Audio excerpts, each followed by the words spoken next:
Princess Anne.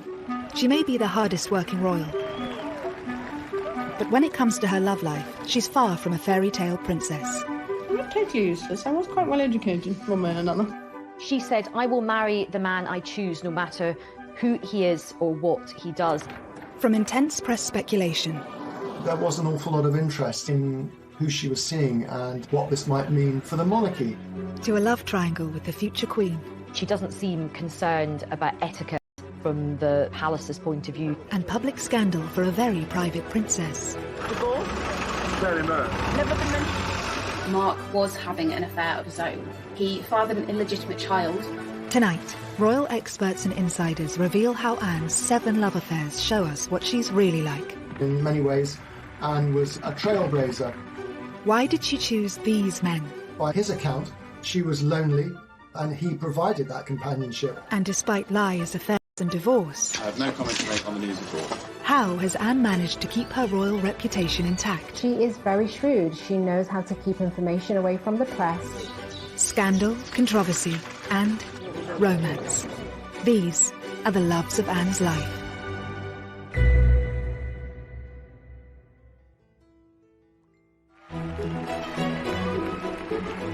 Sir Timothy Laurence is the man we're used to seeing by Princess Anne's side. Out of all the royals, Princess Anne does seem probably one of the happiest, happily married, very settled, no drama, no impropriety. The marriage spans 28 years, and as this recently revealed cosy, candid photo shows, they're clearly still very happy together. I think a lot of people think that she's always been married to the same person. Anne may be in a stable relationship now, but it's been a long journey to get there. She had a rumoured 7 relationships, each different from the last. Princess Anne's past is, to say the least, colourful. I mean, we know that she had 7 boyfriends. She was the first royal child to divorce. She married a commoner. She just was rebellious. Some of the boyfriends were considered incredibly unsuitable. This story begins whilst she was still in her youth, and perhaps the world's most eligible princess. And when the press reported Anne's very first boyfriend, it seemed like a perfect royal match. Gerald Ward was a friend of the royal family, a great friend of Prince Charles. He was regarded as suitable, if you like, by the palace, educated at Eton. The family had land in Wiltshire. But at 12 years older than 18-year-old Anne, what was it about Gerald that really attracted her to him? He was drawn to a good rider, a good horseman. Her love for horses was almost all-consuming when she was young. Her father said once, if it doesn't fart and eat hay, she's not interested. They were spotted together shortly after Princess Anne finished her A-levels at boarding school. So this really puts her at, the age of 18, really quite young, feeling out these new relationships and kind of figuring out who she was. It's no surprise that her romance with Gerald fizzled out quickly. I think Anne felt she was being sort of pushed, slightly nudged towards this eminently suitable character. And I think she was very young. He was a good bit older. He was too tweedy. It was clear from early on that the young, strong-minded princess wasn't willing to let social expectations dictate her romantic life. Anne was always clear. She said, "I will marry the man I choose, no matter who he is or what he does." If you had not met a man whom you wanted to marry, do you think you would have married out of a sense of duty? No way. She'd led quite a sheltered life, and she needed to explore. She wanted to enjoy life. The romance was over quickly, but their connection didn't end there. Gerald marked the start of an unusual pattern Anne had with most of her ex-partners. Although their relationship did not last, she remained on very good terms with him, as did the rest of the family. Gerald actually ended up being one of Prince Harry's godparents. The fallout from Gerald showed Anne just how desperate the press were for stories about her love life. She was forced to come up with ways to keep her private life private. She resented the fact that the press would be interested in finding out who her boyfriends were. It also led to this sort of rather difficult relationship that she's had with the media over the years. She often came across as rather prickly, short-tempered. Anne noted this struggle in a Parkinson interview, in typical comedic Do you fashion. ever regret what you say to them? I mean, the report that went around the world was you told one photographer to naff off, I think it was. Do you wish to retract your choice of words, or...? No. Well, there was several of them, actually. Telling the press to leave her alone didn't always work. They soon got wind of another love affair. As quickly as Anne had shrugged off Gerald Ward, she picked up boyfriend number 2, who, unlike Gerald, was certainly not a conventional royal escort. The things that Sandy Harper did, the way he behaved, the way he dressed, that it set off alarm bells throughout the establishment, because although he had this background which was vaguely acceptable, he dressed very much like a hippie. He had long hair, he wore, because she'd escaped the sort of tweedy world which was still core to the royal family. After the eminently suitable Gerald Ward, Sandy was a breath of fresh air for the rebellious princess. Not Princess Anne. She may be the hardest working royal, but when it comes to her love life, she's far from a fairy tale princess. I'm not totally useless. I was quite well educated, one way or another. She said, I will marry the man I choose, no matter who he is or what he does. From intense press speculation, there was an awful lot of interest in who she was seeing and what this might mean for the monarchy. to a love triangle with the future queen. She doesn't seem concerned about etiquette from the palace's point of view. And public scandal for a very private princess. Very much. Never been mentioned. Mark was having an affair of his own. He fathered an illegitimate child. Tonight, royal experts and insiders reveal how Anne's 7 love affairs show us what she's really like. In many ways, Anne was a trailblazer. Why did she choose these men?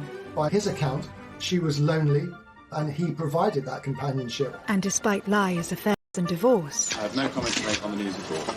how has Anne managed to keep her royal reputation intact? She is very shrewd. She knows how to keep information away from the press. Scandal, controversy, and romance. These are the loves of Anne's life.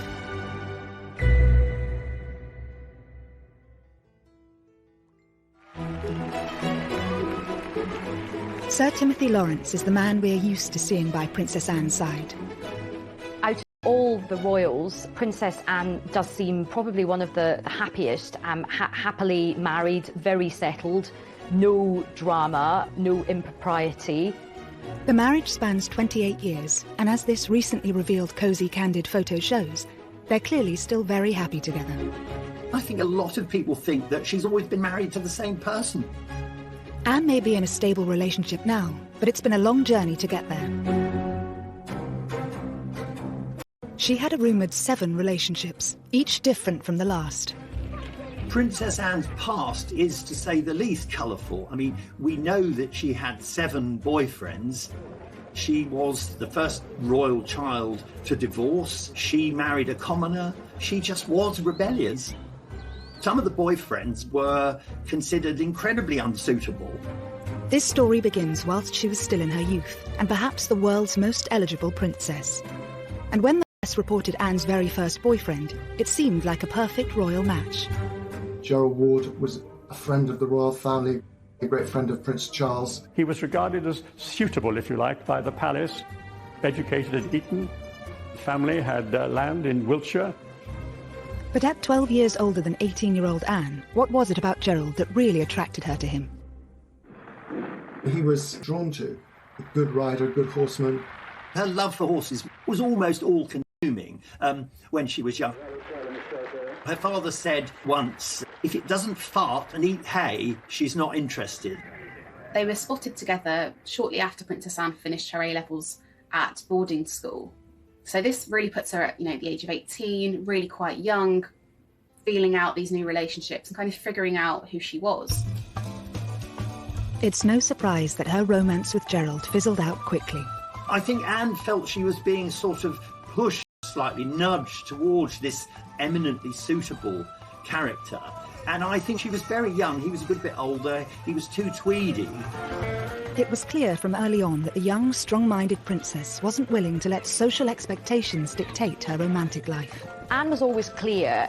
She said, I will marry the man I choose, no matter who he is or what he does. If you had not met a man whom you wanted to marry, Do you think you would have married out of a sense of duty? No way. She'd led quite a sheltered life and she needed to explore. She wanted to enjoy life. The romance was over quickly, but their connection didn't end there. Gerald marked the start of an unusual pattern Anne had with most of her ex-partners. Although their relationship did not last, she remained on very good terms with him, as did the rest of the family. Gerald actually ended up being one of Prince Harry's godparents. The fallout from Gerald showed Anne just how desperate the press were for stories about her love life. She was forced to come up with ways to keep her private life private. She resented the fact that the press would be interested in finding out who her boyfriends were. It also led to this sort of rather difficult relationship that she's had with the media over the years. She often came across as rather prickly, short-tempered. Anne noted this struggle in a Parkinson interview, in typical comedic fashion. Do you ever regret what you say to them? I mean, the report that went around the world was you told one photographer to naff off, I think it was. Do you wish to retract your choice of words, or? No. Well, there was several of them, actually. Telling the press to leave her alone didn't always work. They soon got wind of another love affair. As quickly as Anne had shrugged off Gerald Ward, she picked up boyfriend number 2, who, unlike Gerald, was certainly not a conventional royal escort. The things that Sandy Harper did, the way he behaved, the way he dressed, that it set off alarm bells throughout the establishment, because although he had this background which was vaguely acceptable, he dressed very much like a hippie. He had long hair, he wore, because she'd escaped the sort of tweedy world which was still core to the royal family. After the eminently suitable Gerald Ward, Sandy was a breath of fresh air for the rebellious princess. Not a military man or an aristocrat, but a professional polo player whom she met through her love of horses. They were seen out at the discotheques that were springing up all over London in the late 60s and early 70s. I think one of the most striking things about it is that after an evening out, it was often Princess Anne who drove them home afterwards. She liked men who were fun, and she liked to be amused and entertained, people who were prepared to take a bit of a risk in their private life. The relationship told the world that Anne wasn't prepared to play by the royal rules. She was not a conventional princess, which she wryly admitted herself in the famous Parkinson interview. I didn't really fit somehow the image that the media thought I ought to have. I think, princesses, as you come in sort of fairy story, That's what they are, and somehow I didn't fit. Luckily for the stuffier types at the palace, neither Sandy nor Anne saw a future in their wild romance. He was a bit of a self-confessed ladies' man. He did do an interview where he said, I take a lot of girls out and the relationships don't work out. I think probably that was the most exciting time of her life, in a way, but she knew it couldn't last. So she knew it was almost like she was being allowed to play for a while before the serious business of being a grown-up royal had to begin. By age 20, speculation about Anne's love life was rife, and when rumoured boyfriend number 3 hit the headlines, it seemed Anne was open to becoming a grown-up royal. Richard Meade was another extremely accomplished horseman, and in fact one of our most decorated Olympians. His love of horses, that rivalled even hers, seems to have been a huge attraction for Anne. But unlike Sandy before him, Richard also had an understanding of her royal life. Meade was definitely part of that approved social set that it was okay for the royals to mix with, because they knew his background, they knew his family.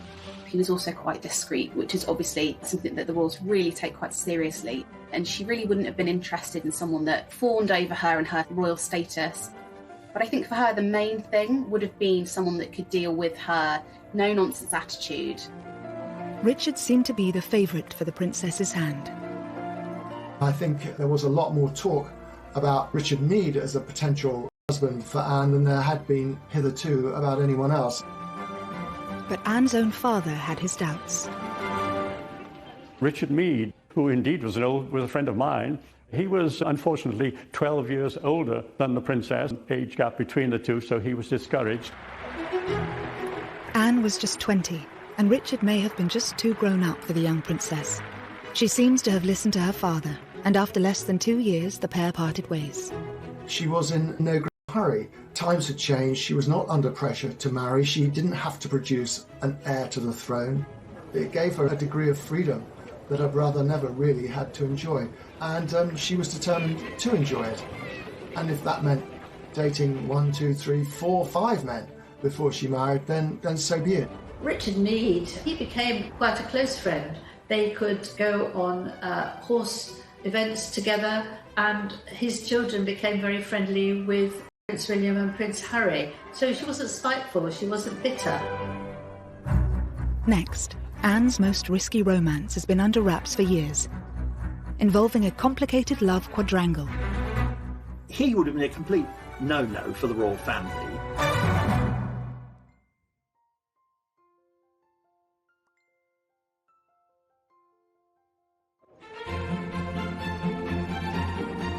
The story of Anne's most controversial relationship that sent shockwaves through the royal circle remains largely untold. By age 20, Anne had met rumoured boyfriend number 4. Andrew Parker Bowles, I think, was a serious contender, a very distinguished army officer as well, and a very great favourite of the Queen. And his relationship with the royal family goes back so far, he was actually in the procession at the Queen's coronation. I think she was very intrigued by him. He was a very suave, sophisticated figure, much more experienced in the ways of the world than the men she'd hitherto been dating. But there was one slight problem. Anne wasn't the only woman Andrew was seducing. The name is familiar, of course, because he was dating a young woman called Camilla Shand, who became Camilla Parker Bowles and is now, of course, the wife of the Prince of Wales. But he was also seeing a lot of other women in his spare time. It was thought that when he cheated on Camilla with Princess Anne, that Camilla decided to get a bit of revenge, and that was when she actually started up her own relationship with Prince Charles. Thus began Anne's best-kept secret, a rumoured royal quadrangle involving the Queen's 2 eldest children. The relationship shows that for the determined, forthright Anne, there was to be no settling in her pursuit of happiness, even for the sake of appearances. There's very much a sense of, well, if a guy can do it, why can't I with Princess Anne? She saw in Andrew Parker Bowles someone who was slightly dangerous, if you like, but also great fun. And I think it showed there was an element of that life, and to see where that might lead her. This risky romance did not sit well with the palace, and perhaps, as with previous lovers, this was also part of the appeal. So I think even at this very early stage in Anne's life, we can really see her strong character coming through. She doesn't seem concerned about etiquette from the palace's point of view. She's quite interested in men who are a bit different, who have got a little bit of a reputation. He would have been a complete no-no for the royal family. Apart from the promiscuity, the big issue with Andrew Parker Bowles was that he was a Catholic. This is one detail that Anne would have to consider. For the pair to marry, Anne would likely have to withdraw from the line of succession. Princess Anne was never going to try and break that particular rule, but that worked in her favour in a sense because she wanted to have fun without the pressure to turn that fun into a sort of formal relationship or even marriage. As scandalous as the relationship may have been, once again, the notoriously private princess miraculously kept it under wraps from the public. When she and Charles would go to breakfast, they would voraciously scan the paper for any of the little tidbits that the papers had published about them. They wanted to know what they'd figured out. You know, had that relationship been kept secret? I think this revelation really has come about because of the Netflix show, The Crown. And I think a lot of people were quite shocked. I think a lot of people had to check on Google if this was actually true. How do you know all this? Because I was briefly caught up in it myself. Wait a minute. When? Then, in the past, it doesn't matter. It was all very straightforward. He got what he wanted, which was to make Camilla jealous. I got what I wanted, which was a bit of fun. Fun? Yes, sorry, Mummy, it was. The private conversations can still only be imagined, but the story of this extraordinary relationship was a revelation to most. She really was besotted with Andrew Parker Bowles.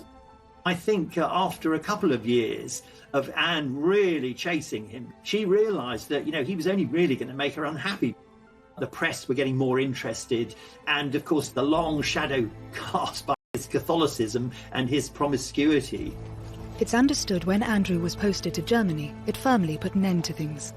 But despite their complicated past, Anne has kept this ex especially close. Andrew is a godfather to Zara. He's remained a firm friend of Princess Anne's for the best part of 50 years. So, no, I don't think there was any ill will on Anne's part towards his marriage for Camilla. After the dangerous liaison with Andrew, Anne once again sought out a quieter, less colourful partner. And again, she chose one. He was a member of the Queen's Dragoons. Of course, you know, another dashing cavalryman. It's easy to see what Anne saw in him. Another gold medal winning equestrian. A military man whose father worked for the royals. And no controversial reputation. Maybe she was looking for somebody who just made her feel safe and secure, reassured, a calm relationship where she knew that the gentleman was really into her, because actually Andrew, having been quite the ladies' man, maybe didn't give her that stability. After the other difficult relationship she'd had, he must have seemed a godsend. They quickly hit it off, and then they were both at the 1972 Olympics. That's where the relationship really blossomed. Mark was different to Anne's previous boyfriends. He was a quiet character.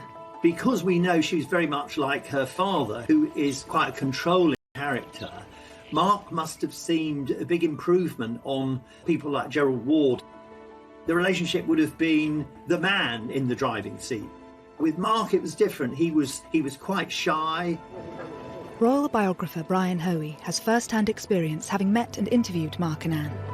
The princess took control of the interview, and I've known him ever since, and he's a pretty good guy, and you get him talking privately, and he is very, very articulate, but he's not brilliant if you get him, speaking publicly in television. When you were a teenager, did you have any idea of the sort of girl that you would like to marry?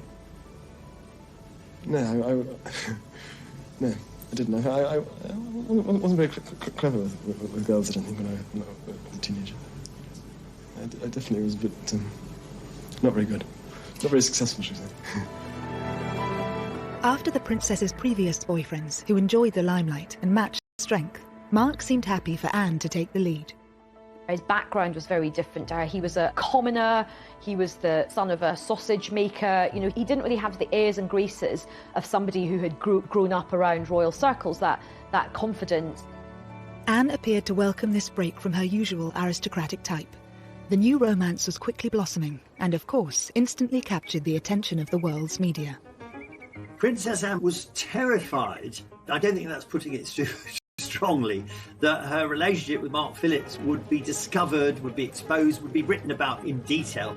And I think the reason for that was that she knew that he was the one. To avoid being discovered, she even admitted to hiding in Mark's horse box with her typically dry humour. It was an enjoyable experience being in a horse box, man. Well, I've been a much better driver of horses than ever since. You have. Some consideration.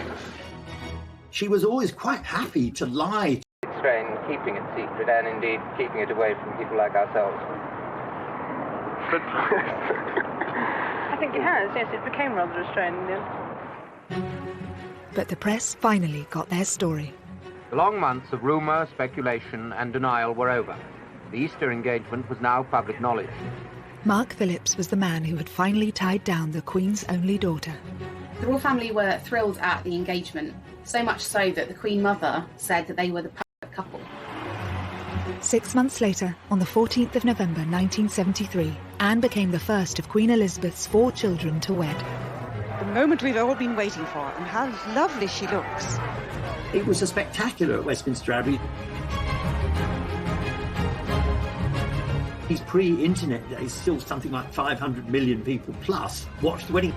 So inevitably it started off with enormous enthusiasm. They faced this great aisle in the congregation, and all eyes were upon this couple. Both Anne and Mark were hugely private, but they instantly became one of the world's most famous couples. He was beginning a public life which he hadn't really countenanced for himself.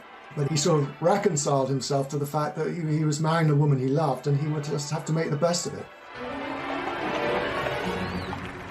Such was their desire for privacy and normality. When Mark was offered an earldom from the Queen, he turned it down, as the newlyweds wanted their children to be freed from royal constraints. Early married life appeared idyllic from the outside. The Queen, as a wedding present, had given Anne Gatcombe Park, this magnificent house in Gloucestershire. I saw quite a lot of Anne and Mark during their early days of marriage. I thought they were perfectly suited. Apart from being a loving couple, they were good friends. Anne continued her riding career alongside her royal duties. 4 years after the wedding, their first child, Peter, was welcomed into the family. But within a couple of years of Peter's birth, cracks were already beginning to show in the marriage. Both of them had left the world of show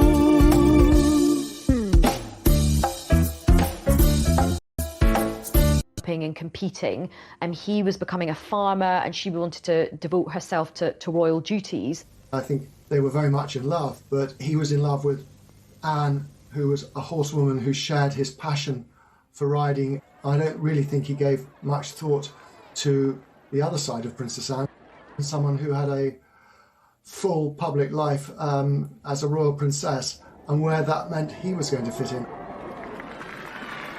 Mark's ability to look past Anne's royal status seemed to have been an appeal for them both, but he now faced the reality of her role. Mark openly described public appearances with Anne as pure torture. He quickly absented himself from that. He didn't really want to become Anne's +1 on all her trips. It wasn't long before the clearly uneasy balance of power seemed to have caused a divide in the relationship. Perhaps when they got together they were a better match, and as time went on and Anne grew in confidence and evolved, perhaps she just outgrew him. I think after time, Mark wasn't really accepted by the rest of the family. They thought he was rather dull and he could only talk about horses. Rather cruelly, it's said that Prince Charles used to call him foggy, in the sense that he was a bit wet and a bit thick. Soon the strains in the relationship would become impossible to hide. And as they say, one thing led to another. And he said that they began an affair.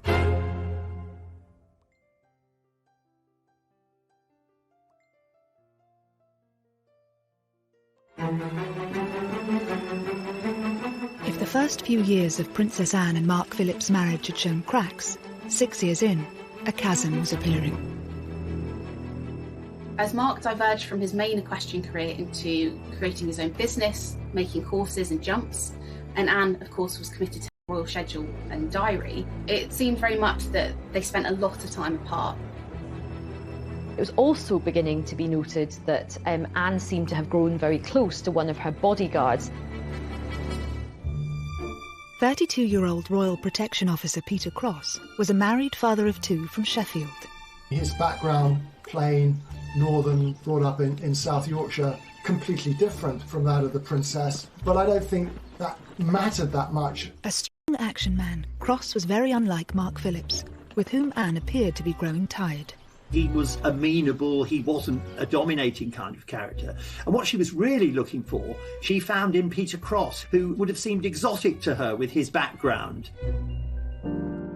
By his account, she was lonely. Phillips was, they say, one thing led to another. And he said that they began an affair. They would chat a lot on the back stairs of Gatcombe House.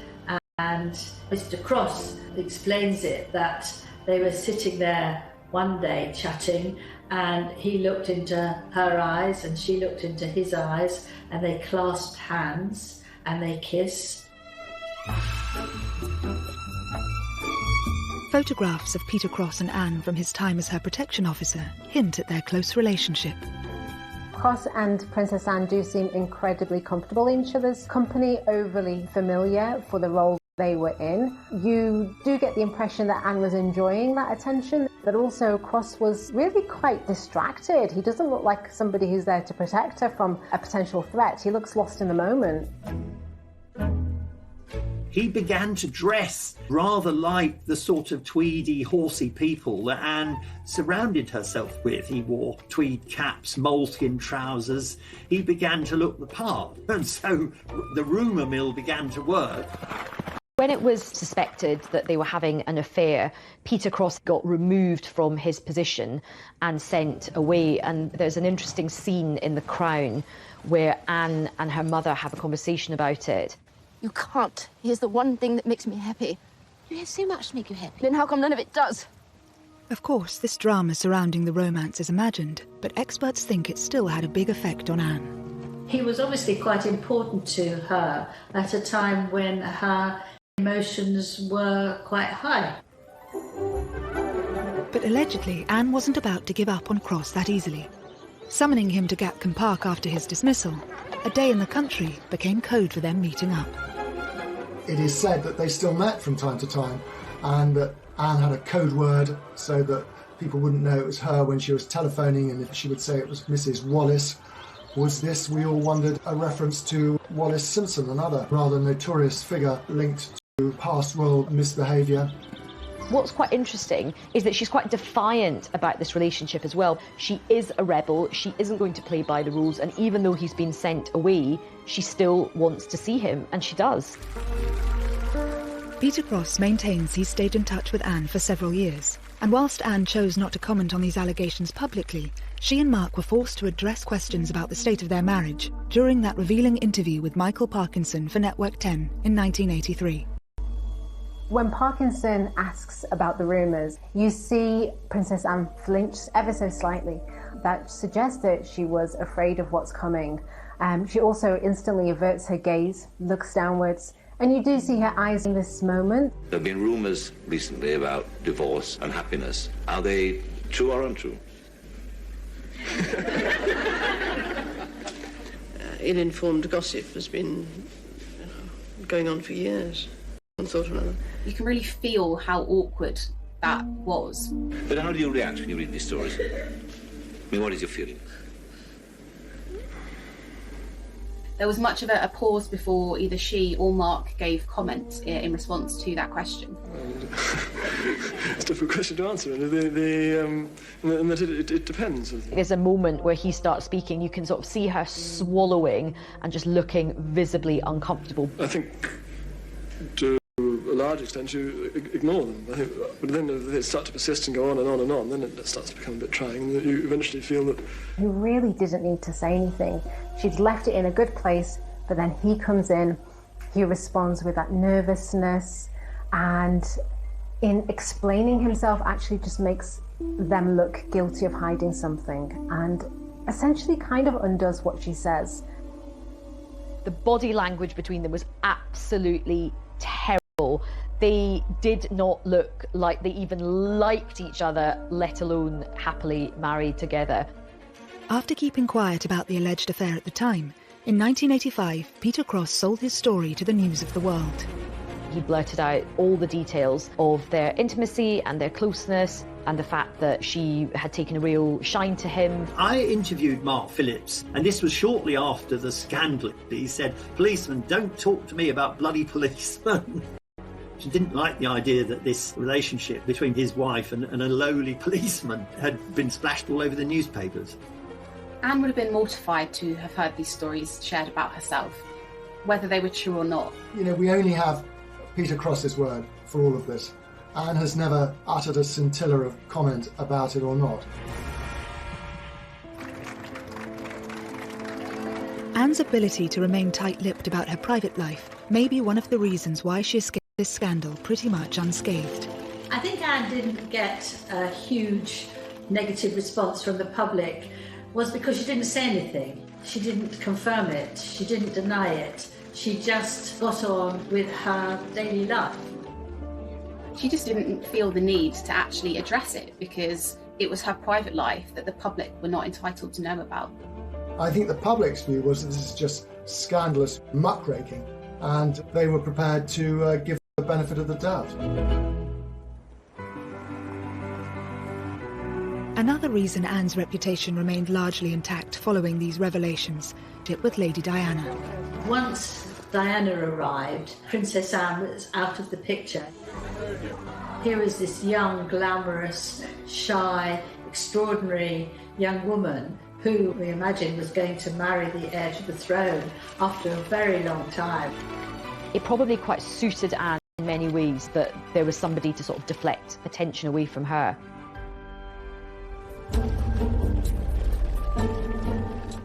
Rumours may have circulated about Anne during her marriage, but husband Mark Phillips was far from the innocent party. Mark was linked to a number of women throughout the course of his marriage. All of these affairs were denied, but nonetheless, he was followed around by these rumours for a large part of his marriage. Mark Phillips was leading a fairly, how shall I put it, rackety life. He was going off around the world. He had all sorts of opportunities to misbehave. But one liaison which took place in New Zealand in 1984 was to become especially significant. Mark Phillips had an affair with an art teacher called Heather Tonkin in Auckland, and he met her at a riding clinic and took a shine to her, and they had a one-night stand. It is said that Mark Phillips left his boots outside his door to signal to Heather Tonkin which room he was staying in. This fling had serious consequences. Heather had fallen pregnant with Mark Phillips' secret love child. He tried to persuade her to have an abortion, which she wouldn't have, and then he denied that he was the daughter's father. It really was a huge potential scandal that the princess's husband had got this child on the other side of the world. But it would be another 7 years before this news broke. The Daily Express revealed home footage of Heather with their daughter appearing a world away from her royal relatives. First, a 1989 theft exposing another secret would push the marriage even closer to breaking point. Anne was having an affair while still married. He had echoes of the sort of practical action man that she'd found in Peter Cross, and I think that was very appealing.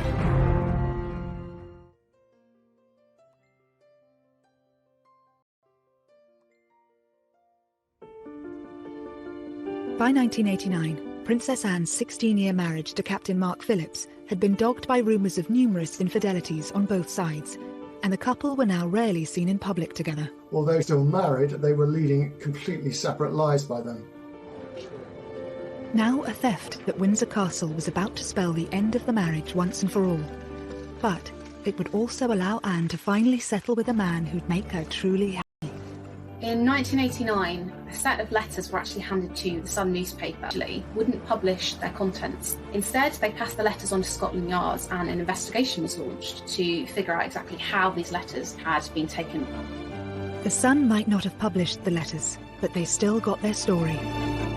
Although the Sun newspaper hadn't published the content of the letters, it was known that they were affectionate. They used terms like darling, so it would have set tongues wagging that there was potentially something going on. With the rumour mill swirling, in a surprise move a week later, it was the palace who named the author of these letters. This is the man now known to have written the stolen letters to the Princess Royal, Commander Timothy Laurence, equerry to the Queen. They issued a statement, but they denied that there was any inappropriate relationship. They were trying to suggest it was entirely innocent, but the Queen's daughter and the Queen's equerry, as a rule, don't tend to exchange letters. 34-year-old Tim Laurence had joined the royal household from the Navy in 1986.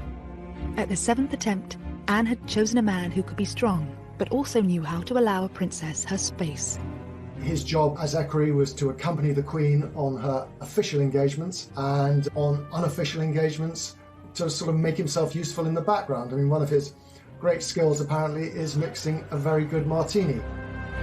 And what's interesting is that he got this role coming from, quite a humble background. Here's a man who was born in Camberwell, didn't go to one of the great public schools, wasn't linked to the royal family at all, and certainly wasn't part of the horsey world. Tim really couldn't care less about horses, which of course was something that we've seen in many of Princess Anne's relationships, that they were all equestrians.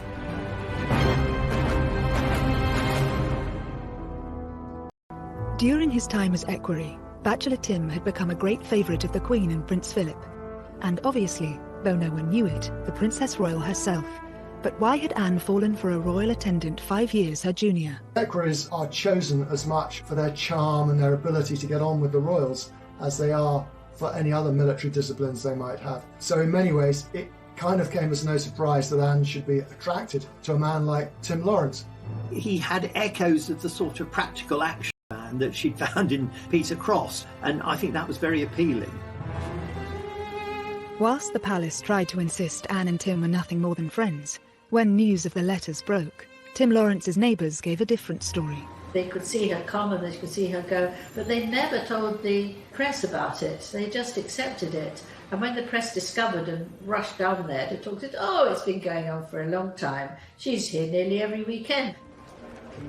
Anne was having an affair whilst not willing to let life pass her by without the support of a loving partner or the joy that comes with having a relationship.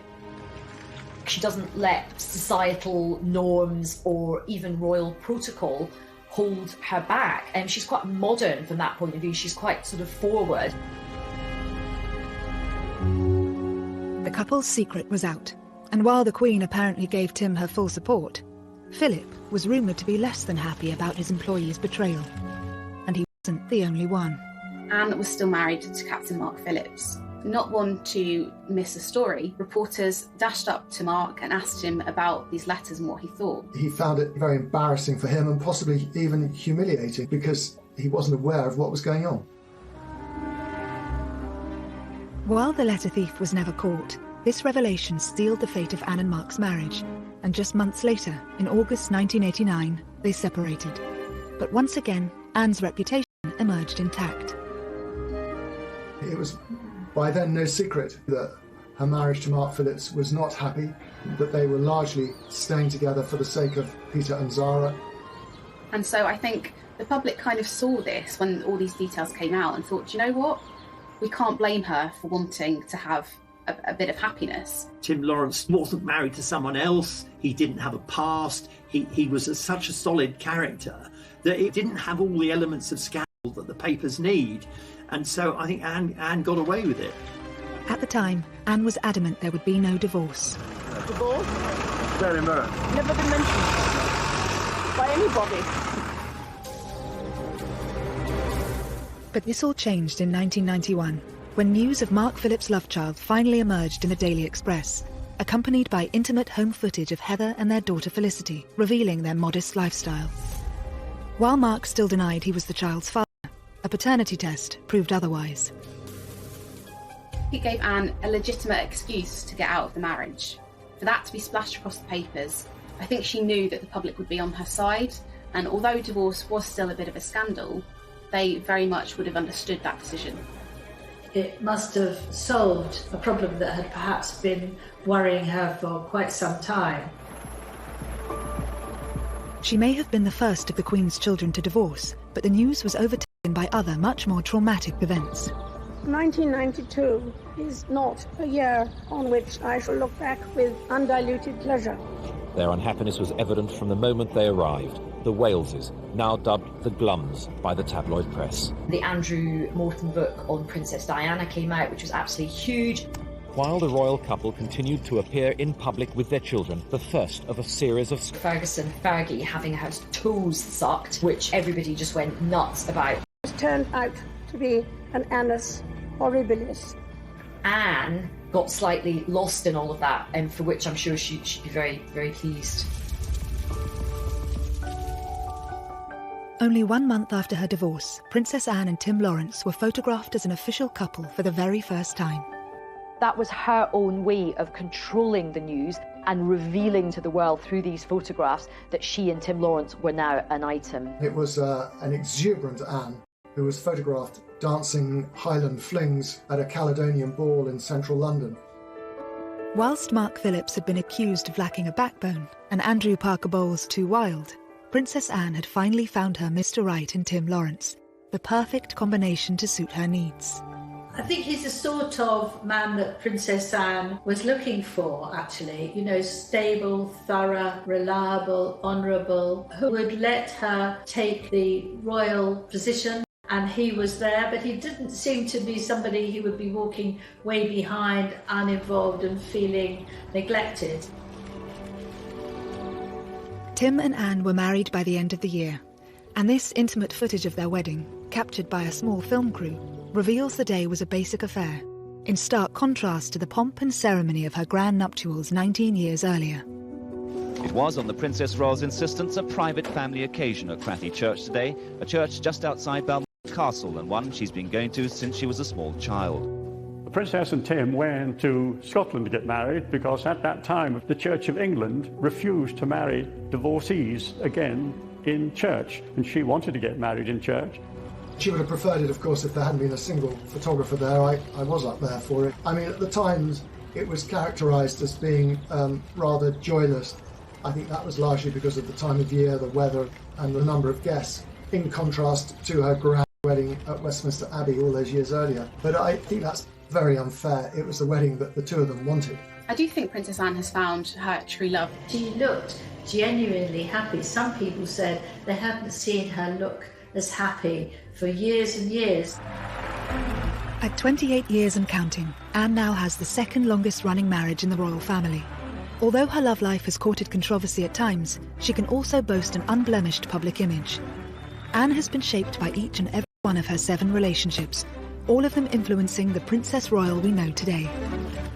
I think they show us, in a sense, Anne's journey from this innocent, willful, slightly rebellious girl to the very solid, dutiful woman we have now. Because they were, in a sense, mistakes from which she learned. She's come to quite a strong conclusion about what works for her. She did seek out the sort of love that she wanted, despite many of the constraints that were on her from a young age. I think she's a bit of a beacon for modernity and modern marriages and modern relationships today.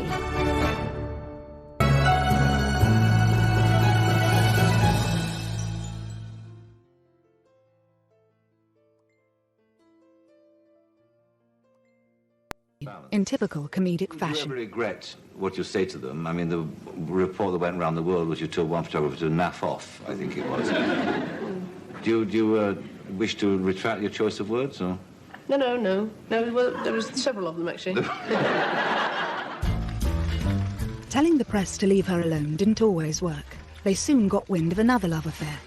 As quickly as Anne had shrugged off Gerald Ward, she picked up boyfriend number 2, who, unlike Gerald, was certainly not a conventional royal escort. The things that Sandy Harper did, the way he behaved, the way he dressed, that it set off alarm bells throughout the establishment, because although he had this background which was vaguely acceptable, he dressed very much like a hippie. He had long hair, he wore, because she'd escaped the sort of tweedy world which was still core to the royal family. After the eminently suitable Gerald Ward, Sandy was a breath of fresh air for the rebellious princess.